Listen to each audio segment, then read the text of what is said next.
Let's wait another couple of minutes for others who might turn up. Sarah told me she's going to be a little late. She was at a Parks and Rec meeting where they're discussing budget, so she thought it was a good idea for her to be there, which I agree with. Hi, Janet. Hi, Janet.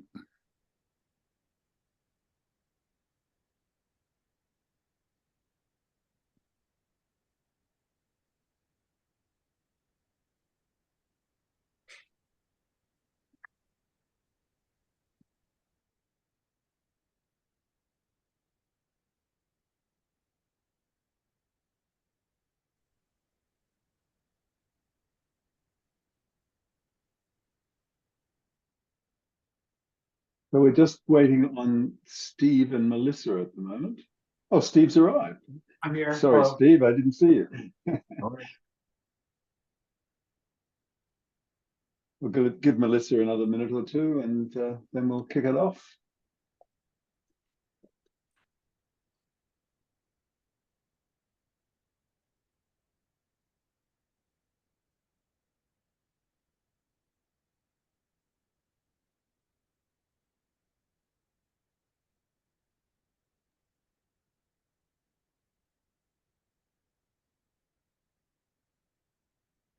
We don't have a. I asked, do you keep these spreadsheets that you've been sending around, or do you did you create them for this? No, I've been maintaining these and updating these since my first go around on Warrant 10 years ago.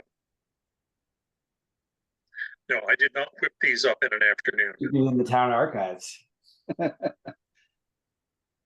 I wish we had access to a real database that you could slice it and dice it and try some hypotheses. Is it salaries? Is it something else? Is it just it would be fun. But I'm sure the old system is long gone, and Vadar probably has a minimal amount of historical data loaded into it. So it would be a crushing task to write a script to go through the budget spreadsheets and pull it all out.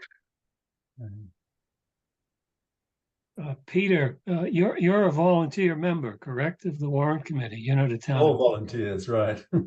Unfortunately, I'm a volunteer.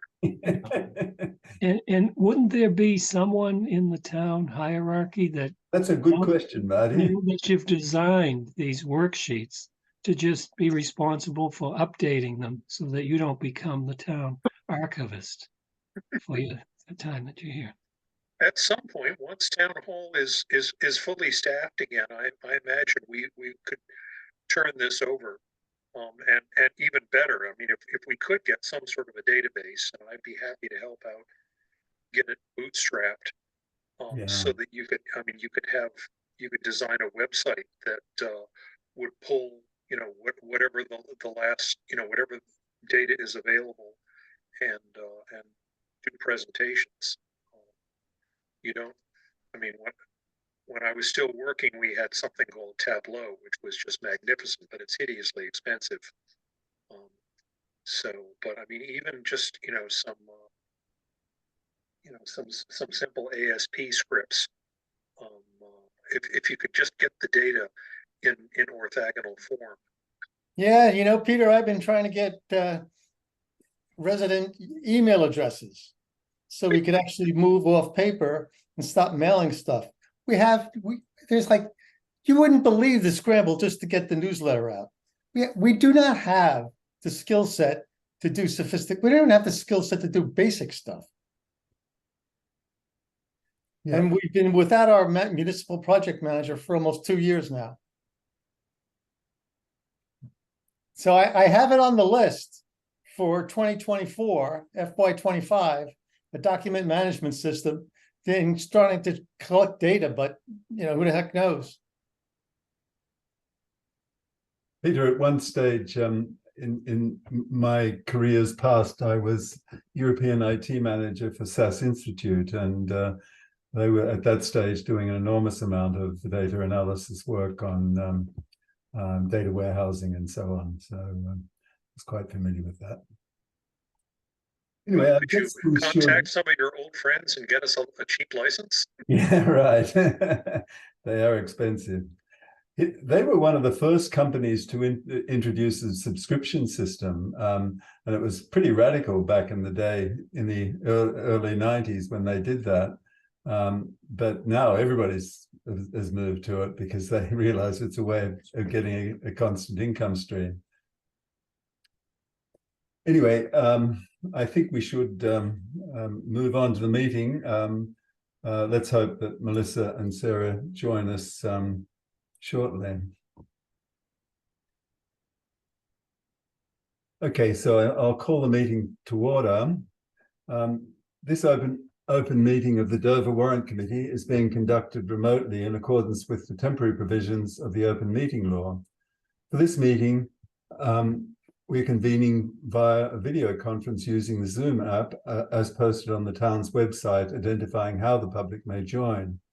Please note that this meeting is being recorded. Please take caution on what you show on the screen, as others may be able to see it. Anything you broadcast may be captured by the recording. To open the meeting, can I get a roll call of members in attendance? Woody? Here. Peter? Here. Jerry? Here. Marty? Here. Janet? Here. And Steve? Here.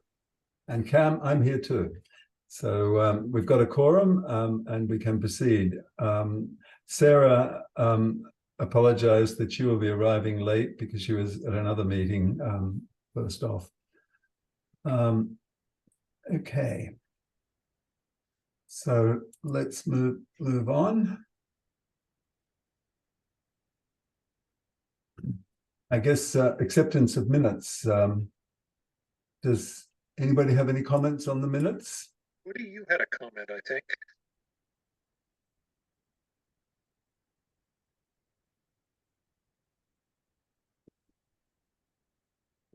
You're muted, Woody.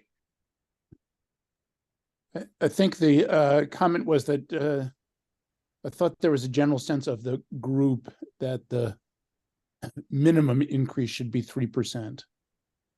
And there was some question as to whether or not the 3% increase was going to achieve the targeted goal of a 50% median.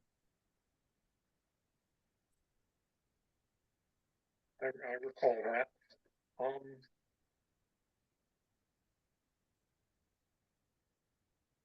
Can add.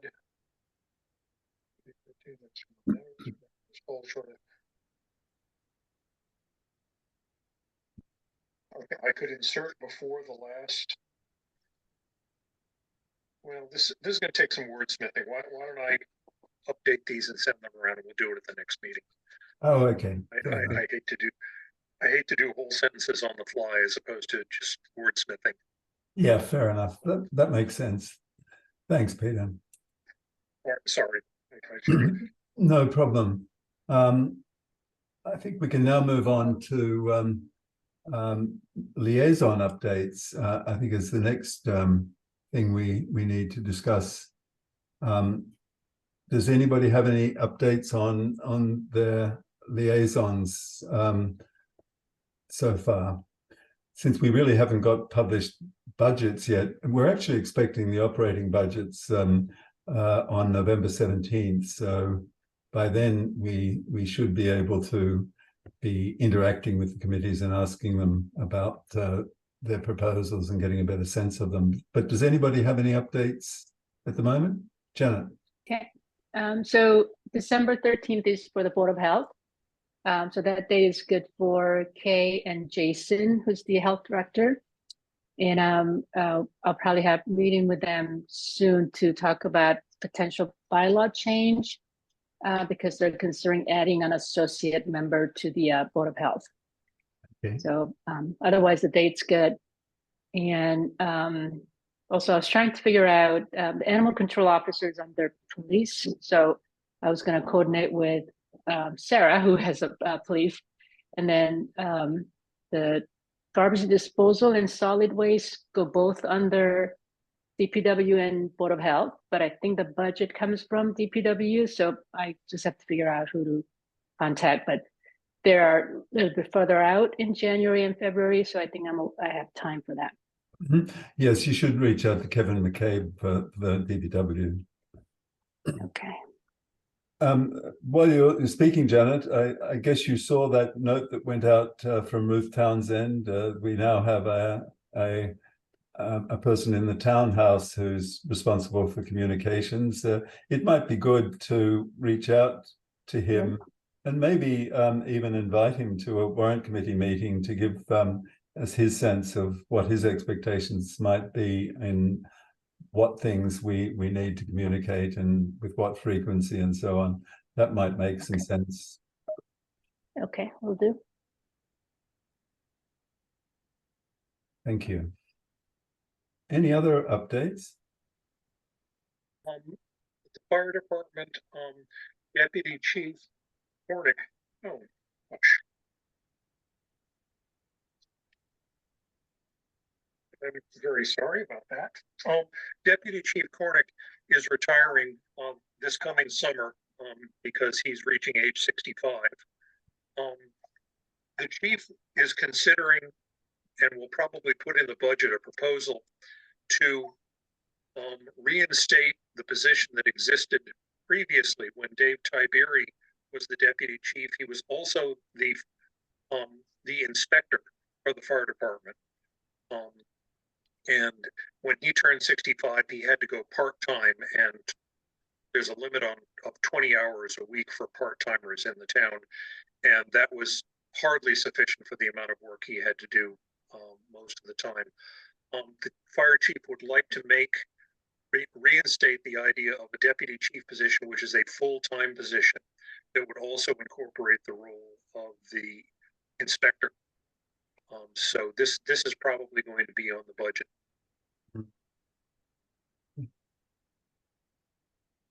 Steve, did you want to give us any update on the capital budget? There's not a lot to say just yet, but we've. I don't have much to say unless you want to. I was at last night's meeting, but I was not at the one prior, so I'm not sure. I think fire presented last night, but it was not super much on the budget for this year. I think next year is a different story. I think there's another truck coming next year, but for this year, I think it seemed fairly modest from that perspective. Yeah, I think the meeting before we were mostly engaged in sort of internal organizational things. So yeah, we had the fire and ambulance capital proposals, and as Steve said, fortunately we don't have really big proposals for this year, but they'll be coming over the course of the next 3 to 5 years with new machines in the line. Okay. There's 2 trucks coming in the next 3 or 4 years. Yeah, right. So any other updates from your liaisons efforts? Hearing none, I'll move on. The other thing, there was some discussion that Woody actually raised on the reserve policies and how they're handled in the town. I distributed a presentation that was prepared for the 2020 town meeting to describe the policies and what was being proposed. I'm wondering, Peter has kindly agreed, probably with under my duress, to act as the a Q&A person for this discussion. So does anybody have any questions about the reserve policy and the related free cash elements and so on, or are you now comfortable with those?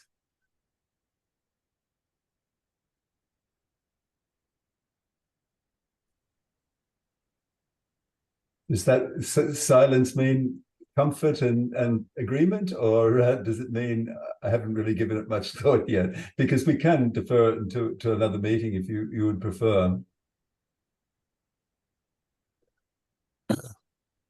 Well, Peter, I guess if our first question is,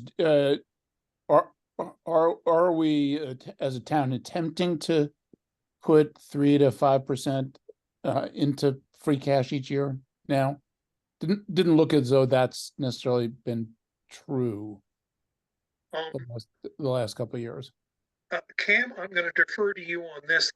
That statement in the policy of, you know, producing or 3 to 5% free cash each year is a little bit mysterious to me, because free cash is replenished by unbudgeted revenues and by turnbacks of in excess of budgeted amounts, and I don't really see that other than the special education circuit breaker money.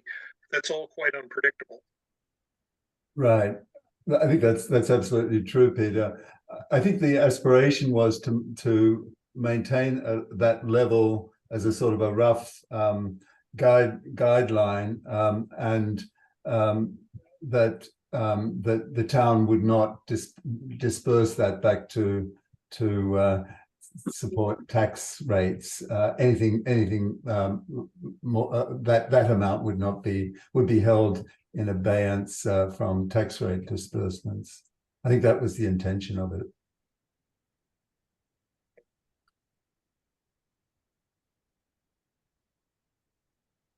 Yeah, the rightmost column in the or one of the far right columns in the free cash spreadsheet I sent around shows the amount of the turnback each year, and I guess we could compare that as a percentage of the total budget and see if we're on our target. But given how reserves are building up, I'm sure we are. Mm-hmm. Yep. Oh yeah.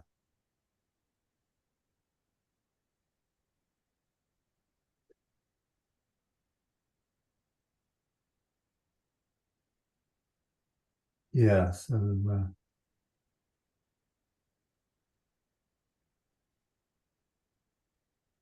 but the reserves are in addition to free cash, right? So yeah, the general stabilization fund and free cash are together the liquid reserves. Yeah.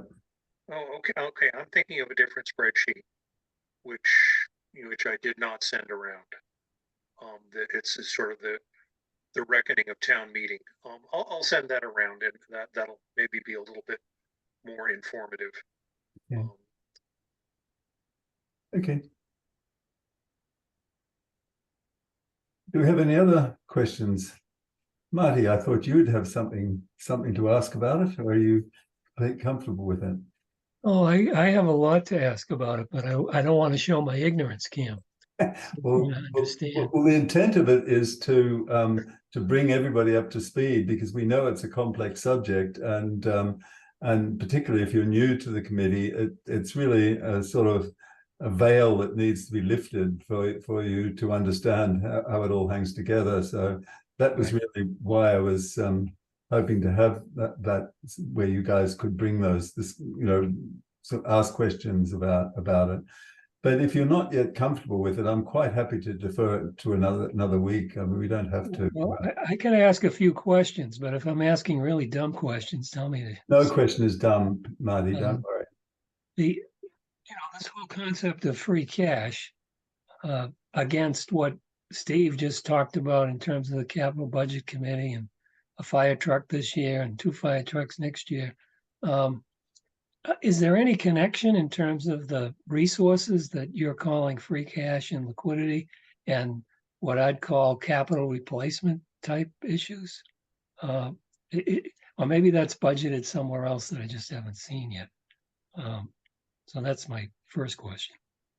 Well, free cash is a specific thing in municipal accounting. It's the excess of assets to liabilities in terms of the town's cash accounting. So each year the state certifies what that balance is at the start of the fiscal year. And at town meeting during that fiscal year, we can appropriate from that towards expenses in the following fiscal year. So it's a savings account. It differs from the stabilization funds in that free cash can be appropriated from with a simple majority at town meeting, whereas stabilization funds require a 2/3 majority to appropriate from them, which is why we didn't use stabilization funds for a long time, because the town administrator didn't like them, and he urged the selectmen just to build up the town savings in free cash. Maybe not a great idea, because the term free cash makes it sound like, oh, this is something we can spend. Maybe right now, maybe for a turf field, maybe for lights at the athletic fields, maybe for hail.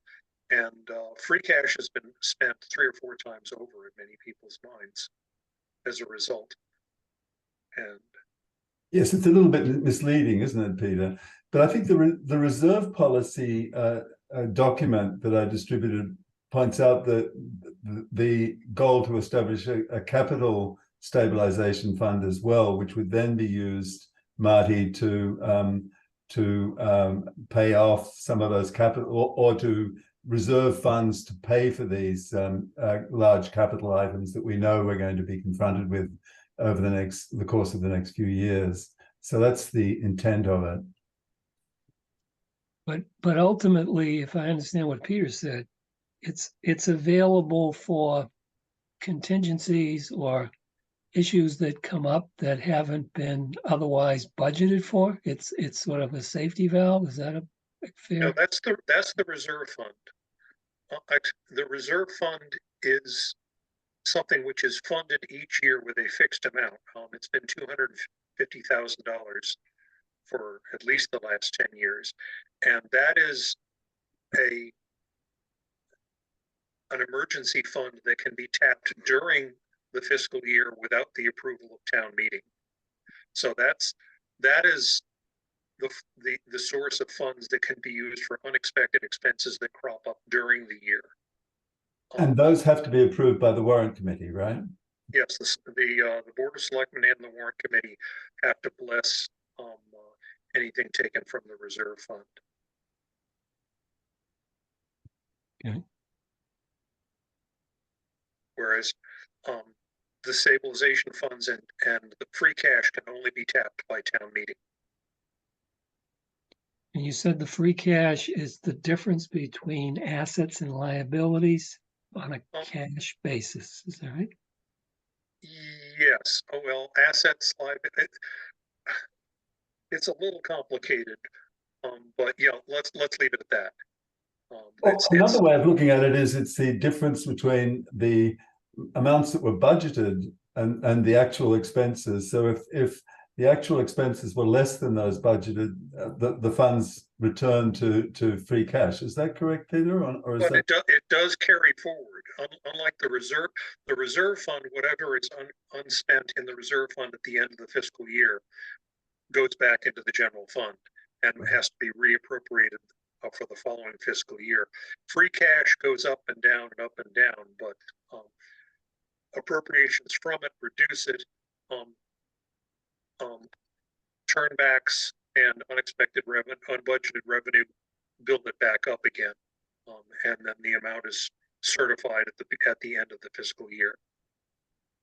And as the town incurs additional liabilities from the end of one fiscal year to the end of the next fiscal year, that amount of free cash varies as well. Is that what you just said?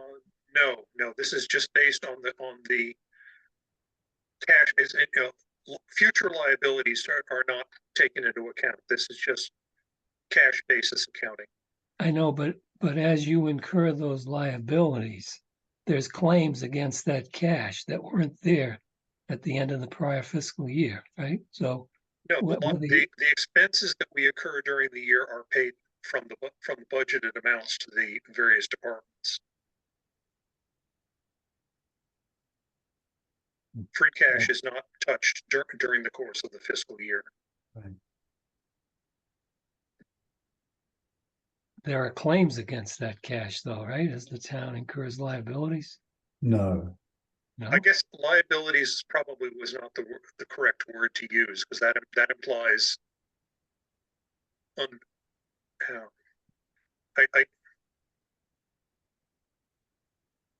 we should probably think in terms of buckets, and each budget represents a bucket that can be spent from. The reserve fund is a bucket that can be spent from. Income does not go into the. Yeah. Boy, Marty, by the way, I just forward you to your Gmail is a file called municipal finance note, which I got from Melissa last year when I joined. There's more explanations for each term. Not necessarily helpful. I read it a couple times, but that gives you what the free cash mean. But maybe there's something you can also refer to, just for your information. Yeah. Thank you. But the verbal discussion definitely helps. I'm also confused, not 100% clear. Yeah. Yeah, I will read that. Let me do that. That's for you to know. Yeah. Yep. Okay, so maybe we'll move on now, but if you have further questions on it, please raise it perhaps at the next meeting to get those things clarified. Welcome, Sarah. Thank you for joining us. Hi, all. Thank you. And sorry again for the disruption running in late. I was at Parks and Rec meeting. Right. So we did go through the liaison discussions before you joined us, but I'm wondering, do you have anything to update us on from Parks and Rec? I do. Tonight, committee voted to approve their fiscal year 23 revolving totals, operating totals, and fiscal year 24 revolving and operating, which I will forward you in greater detail as I'm looking off of the printout that they provided me with tonight, in addition to reducing their operating budget by $2,200, as they'll be doing away with a landline that Parks and Rec previously had to self-fund. It's confirmed that the new building will have its own service and it'll be funded by ? And the vote also tonight included approval of their operating expense budget of grand total is $565,394. I will email you a spreadsheet with the particulars to update you more formally. There was also a great deal of deliberation and conflicted discussion regarding this is just, I guess, a question, I guess, that is being brought up, and I'm not sure that it's the appropriate body, but it's worth mentioning in that it'll circle back to us at some point. But there is concern about the future plans to hire a director of the Carroll, and there is an office being built, and that, of course, was part of the vote that happened many votes and many town meetings and special town meetings ago. But it was tonight a very big point of contention in that there are a lot of question marks as to that role and the need to fulfill it and the need to appropriate surrounding the idea of a community center, in that there's 4 walls being built to hire and house, I guess, a future director of the building. So that's all. Okay. Thank you. I'm sure we'll hear more about that. You're correct. I think Sarah, and I'm sure Bob will have something to say about that when we get to the selectmen's budget. Okay. Peter, I'm wondering whether you would now be able to give us some sort of your assessment, seeing you're the man who's been closely watching this for so long, of what are the main budget drivers that we're confronted with. Yeah. And clearly we can post anything, yes, that you see fit.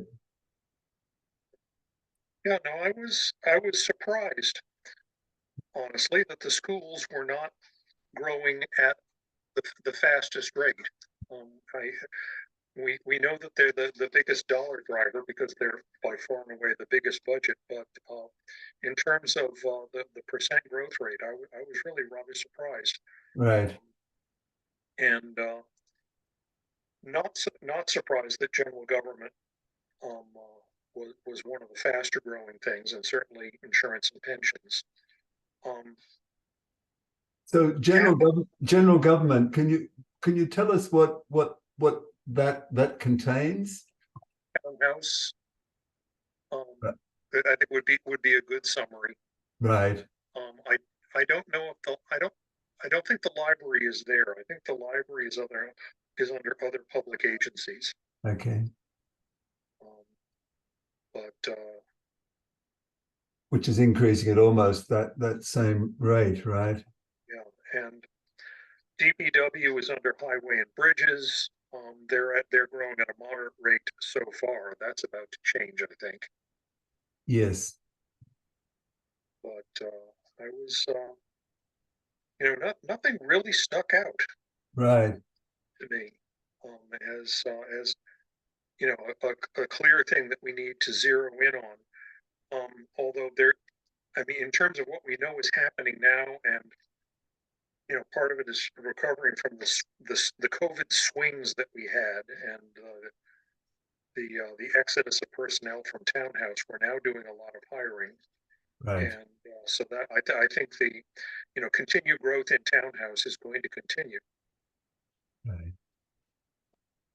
So Bob has often commented that he thinks one of the major drivers of budget increases is the guidance that we give for level service. Do you think this is supported in any way by these data or not? I don't know how the departments take the advice of level service, because we know that they come to us with new programs every year. And they're asked to justify them, and most of the time we agree that these things are useful. Sometimes we question them, but I don't know what those. I know what those words mean to me. I don't know what they mean to the budgeting authorities. Right.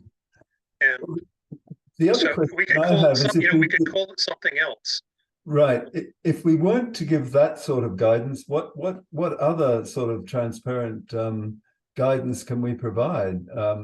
Do we do some sort of zero-based budgeting, or that it all has to be justified, or how do we go about that? Yeah. You can do Sherburne often says, everybody is limited to 2.3%. Mm-hmm. The Sherburne, I think many years when I have seen their guidance letter, they will have a specific number. Right. Bob, And you've raised your hand. that. So do you have a comment on this? Yes, Cam. It's I want to be clear that what I was trying to look at was the effect of asking people to do level service on a kind of infrastructure and service that we had in the town. And so when we have looked at, for example, we literally had no investment in technology. So what the town was doing was essentially keeping the service levels the same, not investing in people, not investing in necessary staff. It looked to me like they were trying to use volunteers to do the work of the town, which is very, very difficult to do as you introduce more complex questions and more sophisticated technology. And so my concern is, okay, so if we can, you know, I mean, we literally are understaffed, given the amount of work that has to be done. And we are literally going to have to spend money to make up for all of the deferred progress we should have been making by making regular common sense investments in the town. So I was very surprised because this thing looked really flat to me right across the board, and more like Peter. So when I look at so how are we funding all this stuff? Well, taxes go up, right? That's how we're funding all this. And so far people have been quiet about that.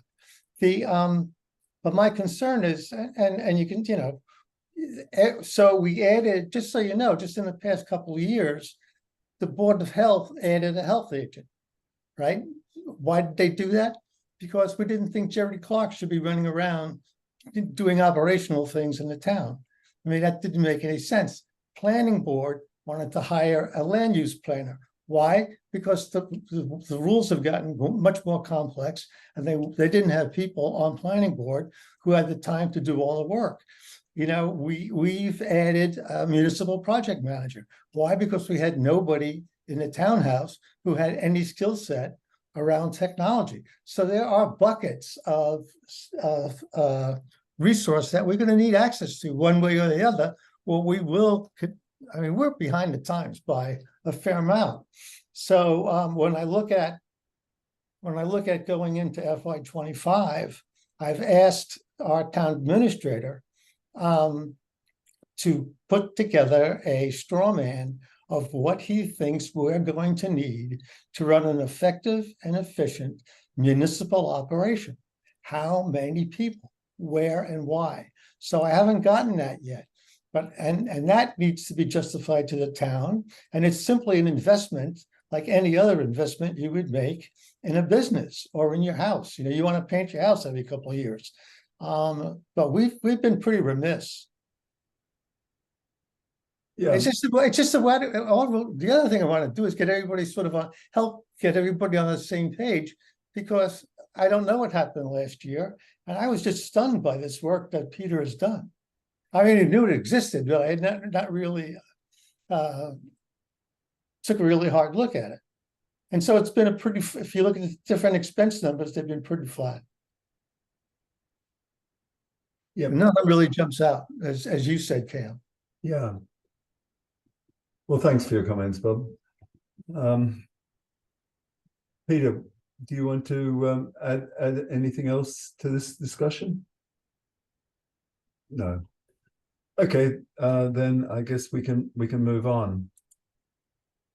Cam, I'm sorry. Can I ask Peter one more question? Sure.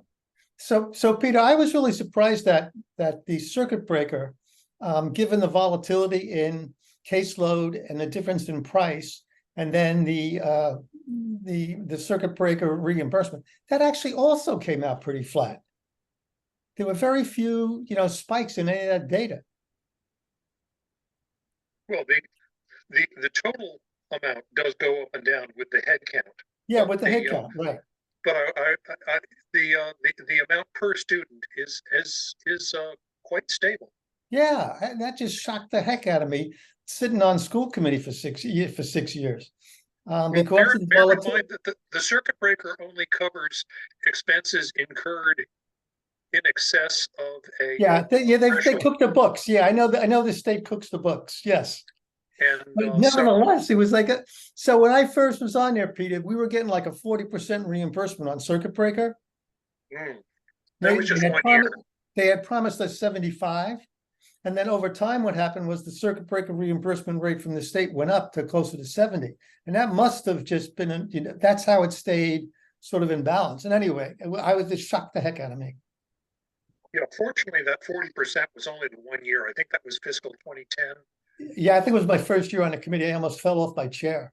But it's been 70 to 75% just about every year since. So yep. We're lucky in that regard, but we are always at the mercy of the legislature. Yes, sir. That number. So thank you, Cam. Thanks, Bob. So let's move on. Let me look at my notes, what we have got yet. Well, that really covers the business that I had in mind. Just a couple of other things that I wanted to let you know. Felicia has told me that she's working out so that we all get Dover mass email addresses, but it's a little bit more complex than initially appeared, because what they're trying to do is they've realized that there's quite a significant number of email accounts out there from people who are no longer participating in town activities. And so they're pulling those email addresses back. But rather than just saying, okay, we'll just transfer for that license to somebody else, they first have to archive all the mails in there, because these are public documents, and that involves licenses. So before they can grant licenses to the rest of us, they need to really make sure that they're free and archived before they do that. Felicia is optimistic that we'll have that done in the next few days. And so we should be able to all get those email addresses quite soon.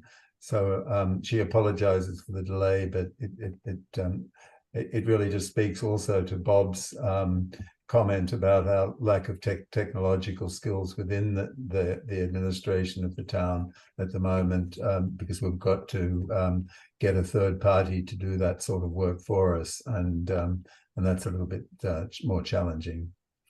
So in any case, we are making progress on that, and it should be resolved before too long. Thank you so much for that, Cam. No, it's a pleasure. I've been following up on it, Sarah. It's a little bit complex, that's all. So the only other item. Sorry? Cam, just a quick question. Yes, Sarah. It's Janet. Sorry. Maybe I'm missing something, but I know Bob just talked about kind of things being pretty flat and even across. But when I look at it, fiscal year 2023 certainly had a huge jump. So I'm just trying to understand what did I miss when we're talking about flat. Woody, could you put the table back up so we can have a look at it again? Yep. I think a lot of what happened in 23 was sort of the post-COVID rebound. There were a lot of things that didn't happen in the preceding 2 years. You'll notice that in fiscal 21, the operating budget actually went down. And then in 22, we had a more normal increase, and then a big jump in 23. A lot of that was, we lost people, hired temps to fill in their positions, and then also had to budget for the salary of the temps replacement if and when they could be hired. And so in some ways, we were almost double budgeting some positions in townhouse. And it looks like maturing interest and debt contributed significantly to that as well, right? Yeah, I mean, we finally shrugged off the Chickering debt just in time to take on the Carroll debt. Yeah. So is it safe to assume that next year it will sort of go back to the normal versus continuing the projection that we saw last 2 years? Find out in about a month. I don't know. Yeah, it's difficult to predict there, Janet, particularly given Bob's suggestion that we need to hire and acquire technology tools and so on. I can well imagine that that's going to contribute to increases as well. Can I ask a question, Cam? Certainly, Marty. Peter, on that maturing debt and interest, is there a schedule somewhere that shows the maturing principal when you said one rolled off and one is going to take over? Do they try to stagger that, or are there blips and dips in terms of the principal amortization on the town's debt? The policy that the town has used for quite some time is to pay off a constant amount of principal each year. Okay. And then the interest declines. If you look in the blue book, there's a graph that shows the next 20 years of what the outstanding principal is going to be on our. We only have one or two, two or three bonds outstanding. But if you look in the blue book, there's a useful graph. Okay. So it's pretty much stair-stepped in terms of the constant amount of principal, and the interest is all fixed, so there isn't variability in terms of the interest carry. But because we're paying a constant amount of principal each year, the amount of interest owed goes down each year, unlike a self-amortizing mortgage. Yeah. Okay. We do have the Hale project looming too. Yes, although it's still unclear what's happening there. I put out feelers to try and discover where we are with it. It seemed to have gone quite silent, although I'm sure that there's going to be a proposal coming up sometime over the course of the next year.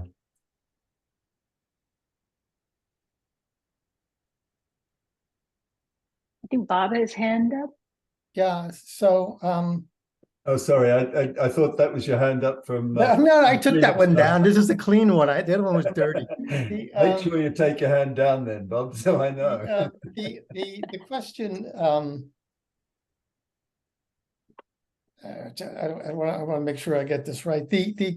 Going into FY25, one of the things that I've asked Peter to do, and he's done this, is to have us sit down and take a look at what do we think the goals are going to be in FY25, starting in July, going through December, right? Because when we set goals and priorities, we did that a year ago.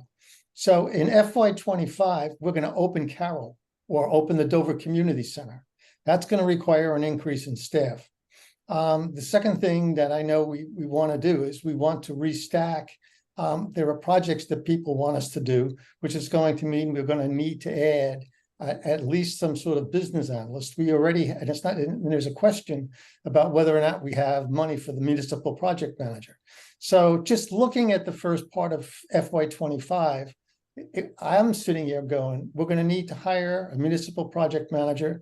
We're going to need to hire a business analyst to support the move to online services for residents. And we're going to open Carroll, which means we're going to change the dynamic around the amount of staff we're going to need to run the community center. So just looking at the first quarter or the first half of FY25, we're going to be looking at more people. And then we're going to go on from there. So we need to make sure that what we do, my view, we need to make sure that what we do is we look at this from investments that we collectively think need to be made for the benefit of the town. And if we agree that those are the investments that we need to make for the benefit of the town, then it's up to us to convince the town that that's what we should do. So because we've simply been underinvested. So I can name, but I want to come back and just say I've asked the town administrator to go across the board because we have a lot of struggling committees too who are arguing for help. So, and I've said this for 5 years, the volunteer model is breaking down. And in order to keep the town running, we're going to have to move from a volunteer-free model to a place where we're spending money. So that'd be an interesting dynamic. Now I'm done, Carl. Thank you again for putting up with me. Thank you, Bob. Yeah, and I guess those proposals will come to us during the course of the the review of the operating budgets that are starting with the town administration's proposed budget in I think in early December. I haven't got the date right in the top of my head at the moment, but that's when the details of this will be revealed to us, I think. Okay. Other questions. Our next meeting is scheduled for November 15th. Unfortunately, I have a conflict on that date, and I don't think we've got a lot of urgent matters to discuss until we really start reviewing the budgets. So my thought is that we might pass on a meeting for next week, but have one the following week. That is on the 22nd of November. Does that work for people? That's day before Thanksgiving, Yeah, night that before doesn't Thanksgiving. work. Oh, shoot. Sorry. Is that the day before Thanksgiving? Okay, well, let's do it on the Wednesday following. 29th. Sorry? That would be the 29th. The 29th, yeah. Because we don't have a lot of pressing business right at this moment. It's more this sort of review stuff and making sure we understand what the principles are that we're dealing with as the budget comes forward. So I think that would be reasonable to push it back to the 29th.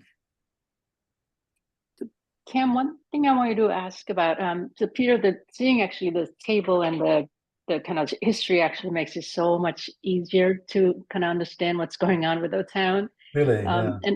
And I do feel like in the Warrant Committee, when we go through this budget, a lot of times we only focus on one particular item that a particular group presents. It's very hard to say yes or no, and we end up always saying yes. But I think if you can actually have the full picture, so this is where it was the previous year, this is where if it was just level service, what that amount will be, kind of pro forma, and then these are all the additional dollar items that were not even dollar, but just like these maybe additional items that these groups may be asking, just so we can have a kind of full picture of what the total budget increase could potentially be. I think that will be helpful just because just seeing the Carol and Hale and I mean these big ticket items, if we had a full picture, it might be a little bit easier for town to understand what is doable and what is not. So a roll up of the sort of as we go through the budgets, build this is what the budget's going to look like. Right, some sort of pro forma to have a total look, and then as the things kind of blow up, how much impact we will have as a kind of full town budget.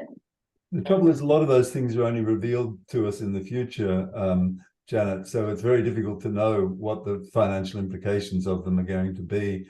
I think, but the way I've pictured it in my head is that when we look at, say, the departmental budgets, we get building a picture of the needs. We don't vote and say we agree with that immediately. We absorb that, and then when we get to the point of having an established budget, we can then go back, and it's really only then that we start making decisions about the individual department recommendations. Isn't that correct, Peter? That's the sort of the way we go about it. Yeah.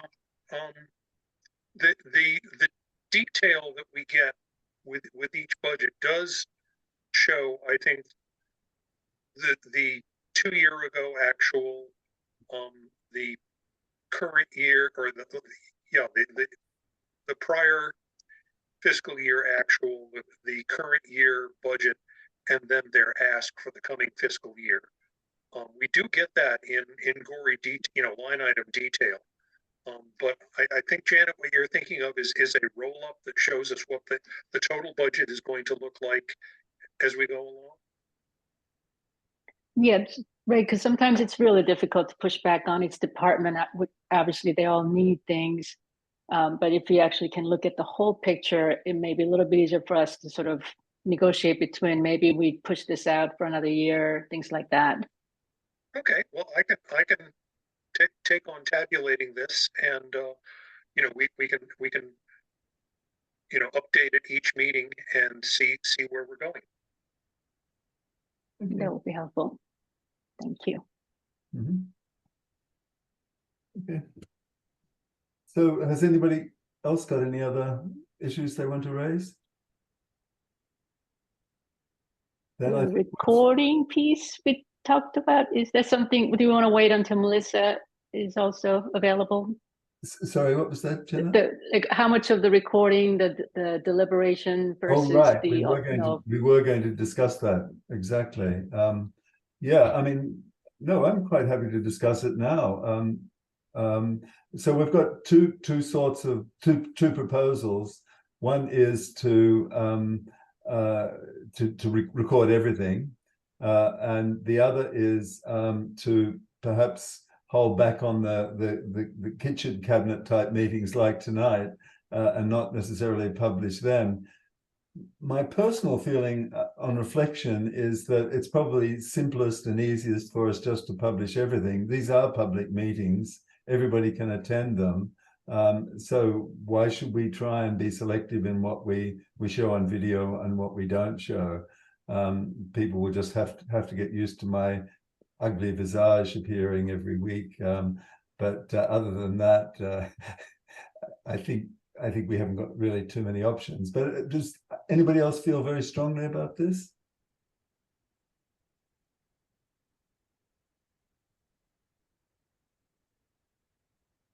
So what is the consensus? That we just do the videos every week?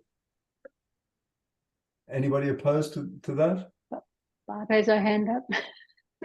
Oh, I think Cam's point about this being a public meeting.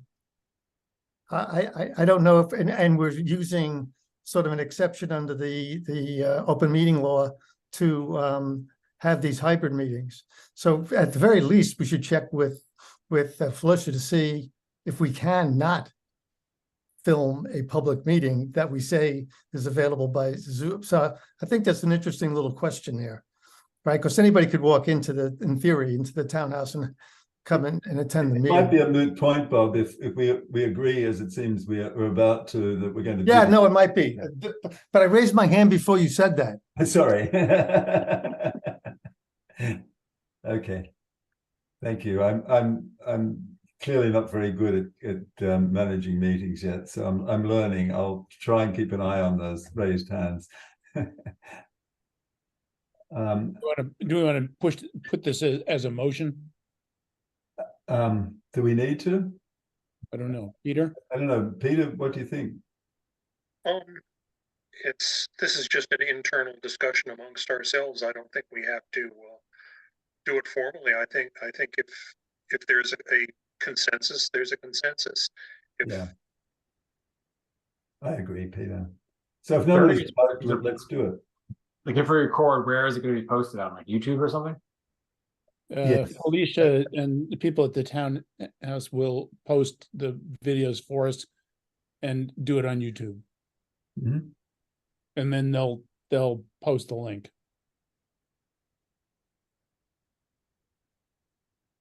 So is anybody opposed to that? Then let's do it. Thank you. So are there any other questions we should be discussing now? Hearing not, do I hear a motion to adjourn? So moved. Anyone second it? Thank you, Woody. So I'll call a vote. I guess we can just raise our hands if we're in favor, and we can all unanimously agree, it looks like, with the exception of Sarah. Hi. Sorry, I did have one small thing. I'm really sorry. It'll be quick, but this won't forbid my vote from adjourning. But just wanted to circle back to something that Woody had mentioned regarding hail. It's not on our agenda. Is that worth mentioning? And should there be a discussion, or is that all moot until we know more? It's moot until we know more. Okay. And we haven't really got any proposal to consider at the moment.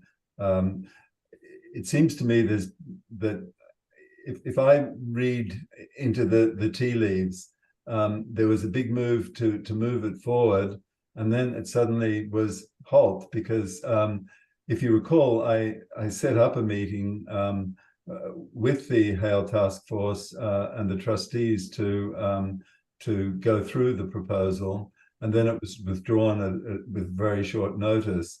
And I suspect that what actually happened there, Sarah, was that Westwood pushed back rather vigorously on the proposal, and so they decided they had to go back to the drawing board to try and work out what would work for Westwood, because it's a Westwood and Hale is in Right. Westwood and in Dover, so it's a two-town thing. And so I think until it's fairly clear that there's a proposal that has a chance of being accepted, they're not going to propose it. So I think that's where we stand at the moment. Gotcha. But that's purely my supposition. It's not supported by any facts at the moment. But Sorry, just to clarify, did you say Westwood took a position on the opinion articles or a pushback to the meeting? I really don't know what's happened, other than something has stopped it in its tracks. And because Westwood is also involved in it, I've made a supposition, but there's no evidence to support that that I have. So it's purely speculation. Gotcha. All right. Thank you. And my vote is yes to adjourn.